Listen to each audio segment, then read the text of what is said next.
Улсын хурлын дарга Бямцах тэргүүтээ парламентын төлөөлөл өнөөдөр Монголын үндэсний худалдаа аж үйлдвэрийн танхим дээр ажиллаж бизнесийн салбарын төлөөллүүдийн санал бодлыг сонслоо. Хувийн хвшлийнхний зүгээс татварын орчин тэгш шударга байх зарчмыг хөндөж, хуулийн төслийг боловсруулах явцад бизнес эрхлэгчдийн санаа бодлыг сайдар тусгах шаардлагатайг онцоллоо.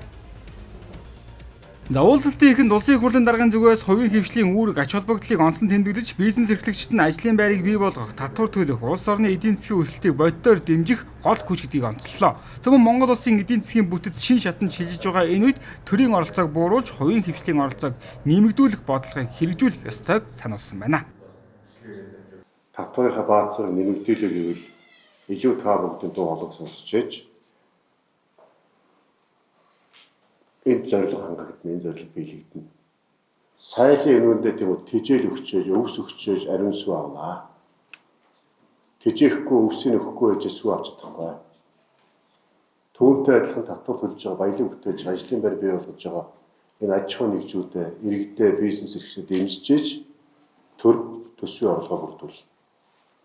Энэ философи бидний үндсэн зарчмыг ойлгодог байх хэрэгтэй. Тийм болохоор энэ чиглэлд бид илүү их анхаарч ажиллана. Яг энэ цэвэр бизнест явж байгаа улсуудын зах зээлийн авилга хэл ахуулгүй эсвэл төрийн ямар нэг маркетинг системгүйгээр шууд тэр орон зайг сулжиж авах асуудал бол их чухал байна. Түүнчлэнгээ засгийн газраас боловсруулж байгаа татварын багц хуулийн шинжилэлд хувийн хвшил, мэргэжлийн холбоо, салбарын төлөөллийн оролцоог нэмэгдүүлэх нь чухал бөгөөд энэ чиглэлд саналуудыг нь өргөн хүрээнд авч тусах шаардлагыг онцоллоо.